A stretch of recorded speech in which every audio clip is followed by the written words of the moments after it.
Hello and welcome to Election Exchange. I'm Parikshit Luthra. As the mercury soars across the country, election fever is upon us. Today we turn the spotlight on Western UP, which accounts for crucial Lok Sabha seats including Saharanpur, Muzaffarnagar, Meerut and Mainpuri. The BJP had won a majority of them in 2019. This time they have tied up with Jayant Chaudhary's Rashtriya Lokdal and allocated them 2 seats. 2 years ago, the region did see some agitation from farmers against the now scrapped farm laws. Traditionally a stronghold of the RLD because of Chaudhary Charan Singh's influence, the Jats in the region have slowly and steadily drifted towards the BJP. Over the past decade, the region is also known for its sugarcane production. Abhimanyu Sharma, our colleague, travelled to this sugar bowl of India, Western UP parts of Meerut and also Muzaffarnagar, and caught up with 2 key candidates. One, Minister of State for Animal Husbandry, Sanjeev Balyan, who is standing from Muzaffarnagar for a 3rd time, and Arun Govil, the famous Arun Govil from Meerut, to understand the key election issues in the region. Let's play out those interviews for our viewers. I'm already connected with people through my emotion, through my love, through my respect. I'm already, that's not the problem at all. And we'll decide once the results comes and I'm there, then we'll decide the strategy, how to help people, what should be the development. Because since last 10 years, what the kind of development which we are watching, it's huge. And in Meerut also, the development has been huge. So, but we'll try to do it more and more faster. 91 में नए project का MOU sign हुआ है मेरे registry के लिए। 8,500 करोड़ का investment है। 1 साल के अंदर 10,000 युवाओं को रोजगार मिलेगा। मेरे जनपद के 10,000 युवाओं को रोजगार एक साथ। मेरे अगले 5 साल एक ही लक्ष्य है, मेरे जनपद के युवा को जनपद में रोजगार मिले। इतनी इंडस्ट्री लेकर नहीं, माहौल ठीक हो गया, इंफ्रास्ट्रक्चर बन गया। फ्रेट कॉरिडोर मेरे यहाँ से गुजर रहा है, कलकत्ता भी माल जाएगा, मुंबई भी माल जाएगा। 24 घंटे बिजली है, बहुत अच्छा लॉ एंड ऑर्डर है, बहुत शानदार नेशनल हाईवे है, बहुत शानदार रेल नेटवर्क है और फ्रेट कॉरिडोर है। अब इंडस्ट्री लेकर आनी है, युवाओं को रोजगार देना, अगले 5 साल का रोड मैप यही मेरा है। Joining me now to take this discussion forward are senior journalist Shekhar Iyer, Subir Bhaumik and Ninad Seth. Shekhar Iyer, let me begin by asking you, how do you think the BJP is poised here in Western UP? Now, does the BSP throw a spanner in the works? What factors do you think will be at play this time around?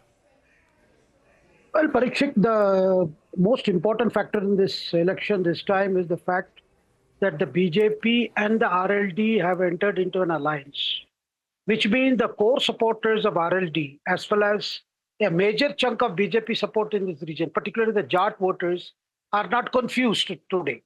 Because earlier the problem was RLD was in an alliance opposed to Prime Minister Modi, whereas many Jat voters preferred Prime Minister Modi. So that, that kind of a dichotomy which was existing earlier because of RLD being in one alliance opposed to Modi, and the other side they had the BJP. So this time you will find the core support is going to stay together. That's a big boost for the BJP and RLD alliance.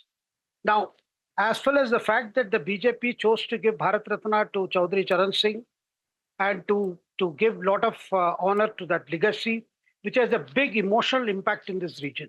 Apart from that, the last 10 years has seen a lot of developments. You have the freight corridor, you have the high-speed link between Meerut and Delhi. There are several things that have happened in the last 10 years which have resulted in a spurt in economic activity after a very difficult period due to COVID. So there is a lot of confidence, there is a lot of hope, and there is a lot of sense, what I would say, of more businesses opening up and existing businesses seeing scope for expansion and growth. There is an economic narrative in this region, which you saw both the candidates just now telling your reporters. And the other thing is, if you look at the opposite side, the opposition after the RLD left the alliance led by Samajwadi Party or the Congress, opposition has been a state of a disarray. And that also affects the Western region.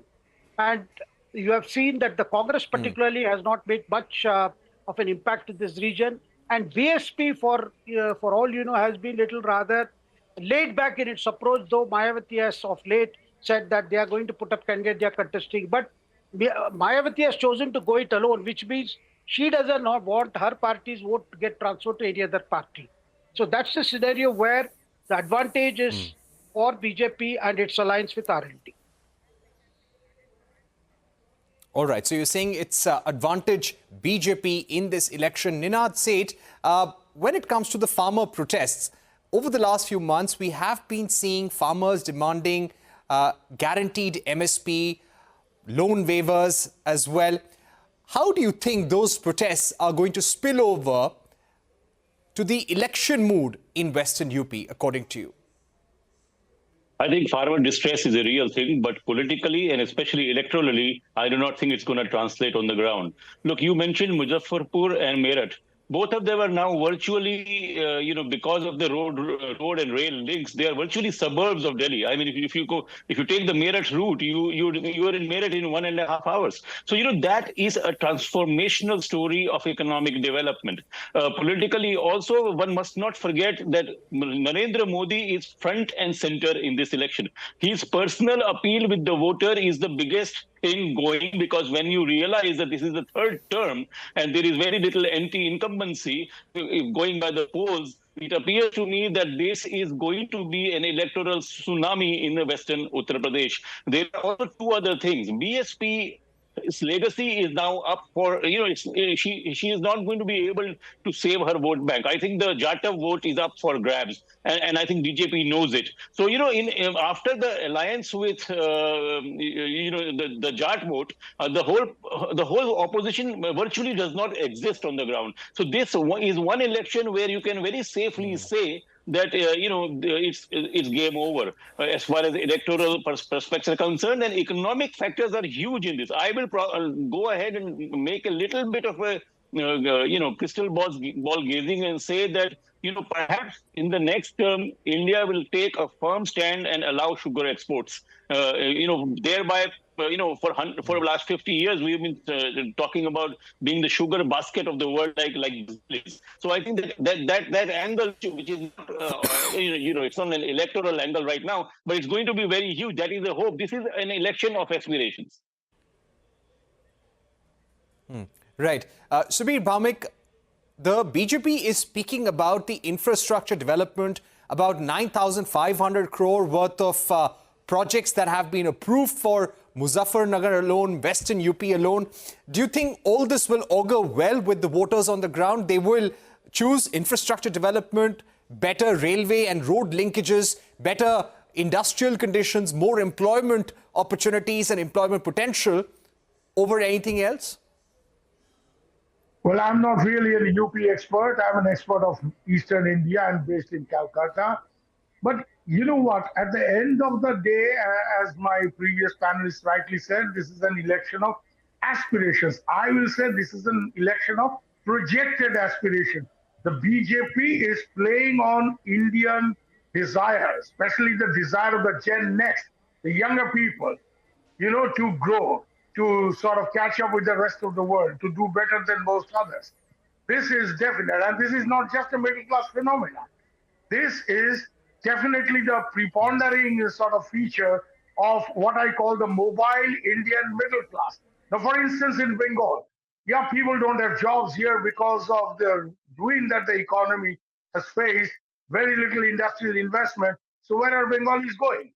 13 lakh Bengalis are in Bangalore, including my daughter. And for them, Bangalore is the second capital of West Bengal. So this is the class. The mobile Indian middle class, which is the primary glue of Indian nationhood, modern Indian nationhood. They want, like the capitalist wants, a best deal, the return on investment. So they want this big country to be united so that if they cannot invest here properly, they can go and invest some other state and do well. Same middle class, the mobile Indian middle class. If I don't get a job, my daughter got a job here after doing hotel management, graduate hotel management. The best hotel here was offering her 15,000 rupees. In Bangalore, she's making 55 now. So, why will she stay in Bengal? So this is the class. Rather than any region and all that, that is actually bringing India together. The BJP has nicely played into this entire, aspiration for us, to grow, to do better. Another point I want to make up here. Having said all this, I don't want to overlook the strength of regionalism. And the strength of regionalism, primarily the appeal of regionalism in India, is with people who are not so successful, who can't sort of, I go think to the vote Bangalore in and like my Western UP is going to be for BJP also because the opposition is just not strong enough and the voters believe the opposition will not come to power and their hopes and aspirations will not be met. There is no alternative, or it is a vote for development, infrastructure and belief in what the BJP is doing. And how much does the work of the candidate work at the regional level compared to the popularity of the Prime Minister? Well, I would say, both the factors are important. My professor at Oxford is called the father of modern psephology. David Butler used to say that if you want to bring down any hegemonic party, Subir Bhaumik, that's the question for Shekhar Iyer. Yeah, That's you the are question for asking me Shekhar wrong Iyer. questions. I'm not an UP expert. Why are you bothering me with UP? I was under the impression that I'll be asked Mr. questions Bhaumik, I on was not India. asking you. I was asking Shekhar Iyer. Oh, sorry. I was asking that, putting this question to Shekhar Iyer. Well, Parikshit, the reading on the wall was read by Jayanta Chaudhary. He realized there was no point in staying on with an alliance which is opposed to Prime Minister Modi when the ground mood is rather in favor of Prime Minister Modi, and Prime Minister Modi's guarantees, Prime Minister Modi's roadmap for the next 25 years for the development of the region, particularly Western UP.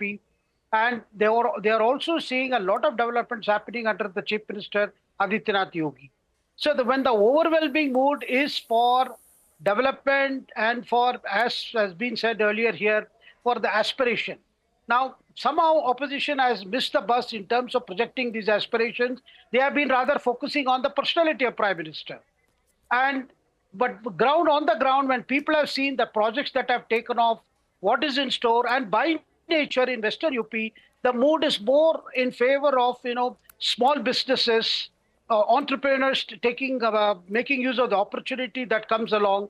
So the whole mood is that this government, if it gets another term and the Prime Minister gets a third term, this is going to see a rollout of major decisions. And some of these decisions could also be even sugar export, as Mr. Seth mentioned here. So there are several things that people are looking forward to a third term of the Prime Minister. And as I said, core supporters, particularly the Jat voters who are agriculturists, but who are also looking forward to big ticket changes in agriculture so that there can be more productivity and there can be more income for farmers. Yes, farmer registration has been on, particularly in Punjab, Haryana side. But in Uttar Pradesh, you have seen, yes, they were part in the earlier, but they have begun to realize that some of the ideas that were contained in the farmers' bill, those ideas per se were not wrong. But those ideas need to be further expanded so that the farmers get an opportunity to see more investments in agriculture infrastructure, agro-based industries and things like that. So all that can happen only if the government gets a third term, and they have a lot of faith in what the Prime Minister has been saying in meeting after meeting, his vision for Viksit Bharat. Right. We are heading into a short break, but we will request all our panelists to stay with us because when we return, we're going to turn the spotlight on Bengal elections. Today, you had both the Prime Minister and Mamata Banerjee, the Chief Minister of Bengal, sparring in North Bengal. We will be talking about the battle for West Bengal when we return.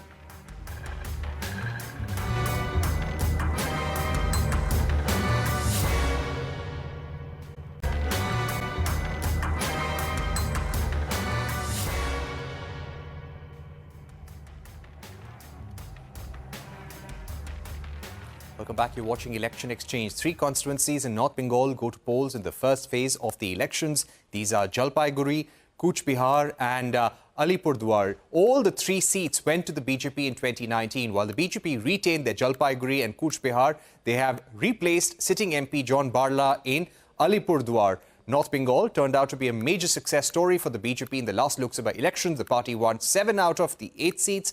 Both Prime Minister Modi and TMC Supremo Mamata Banerjee addressed rallies in Cooch Behar. All right, we still have with us senior journalist Shekhar Iyer, Subir Bhaumik and Ninad Seth. I wonder if I can go across to Subir Bhaumik at this stage? All right, we don't have him as yet. Ninad Seth, if I can just come to you right now. Today, the Prime Minister again trained guns on Mamata Banerjee over the Sandesh Ghali incident and said that the allegations of sexual abuse of women there is absolutely shameful. We are going to empower the women of West Bengal. We're going to make sure that they are safe. Today, the Calcutta High Court has also observed that even if there is 1% truth in these reports, it is absolutely shameful. How do you think this is going to augur for the BJP and the Mamata Banerjee government in the election? I think this is going to be a very personal, very bitter, and very violent election. Sandesh Khali, Bihar, West Bengal is known for its turning points in its elections. We have had Singarur, we have had Nandigram.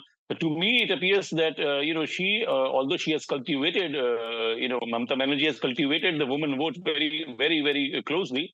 Sandesh Khali is going to be that turning point. It is this which will turn the battle against her in her face, because the women voter are extremely important, and there is also an outrage, an underlying simmering outrage among the Hindus in West Bengal. So I think that this is going to be a turning point for Mamata Banerjee. She is going to lose out major time. However, having said that, it is important to realize that West Bengal is not a normal state. More people have died in the last 15 years in local elections than national elections in India. Having a free and fair, election itself in West Bengal is a big challenge. Lastly, there is also, again, we miss out on the narratives of economics many times in Indian politics. West Bengal is where industries go to die. There is a huge lack of meaningful industrial employment in West Bengal. And that is, if you look at the local newspapers, I was in West Bengal last week. If you look at local newspapers, there is a simmering hope that resentment that so many years have passed and we do not have any industrial alternative. I mean, how much can you live on the farm? So I think that it's a very, very important understated issue. Personally, I think that the whole wind is changing against Didi. This is going to be a very difficult election for her. All right, let me go back to Shekhar Iyer at this stage. Shekhar Iyer, the BJP had made maximum electoral gains in North Bengal in 2019. Give us a sense of how the party is placed this time around in terms of winning more seats, doing better in terms of vote share. Well, the difference between the BJP and the Trinamool, even in the last election, was only a matter of 2-3%.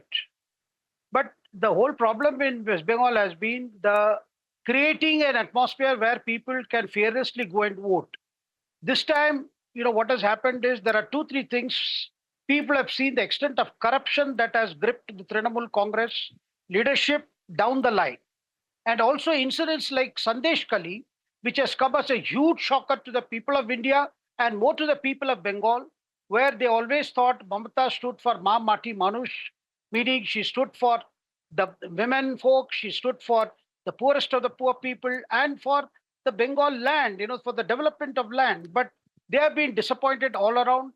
The party politics is such, particularly the extortionist culture that they have seen under the Trinamool rule, which has left people gasping for a change. And the whole thing has been that if arrangements are made by the Election Commission to ensure that people can fearlessly go and vote with adequate deployment of paramilitary forces in several booths, then one is going to definitely see a surge in BJP performance and a dip in Trinamool performance. Because Shekhar Iyer, yes, I'll request you to hold on to that thoughts on Election Exchange once again for final round of comments on the battle for West Bengal. Subir Bhaumik continues to be with us. Subir Bhaumik, what do you think will be the deciding factor in the seats going to elections in the first phase in West Bengal? All right, he's not with us. Ninad Seth, I'll give the final comment to you. I think in the West Bengal election, there is a clear battle line which has been drawn. And, the battle line is between what, BJP terms as pandering to Islam versus BJP's stand on Hindu nationalism. I think that is a very basic fight out there, which will decide the outcome. Behind that fight are things, angles such as corruption from the TMC, anti-incumbency of TMC, and Modi's personal appeal. So to me, the coming battle will be very interesting if it is free and fair, which in itself, like I said before, is a challenge in West Bengal. The ground is slipping from under Mamata Banerjee's feet. I think she has not been able to stem of negative news coming out of West Bengal, which is now turning into an electoral challenge for her. I see an increased performance from the BJP. Bear in mind that only a 1 or 2% vote swing can radically change the number of seats that BJP could end up winning.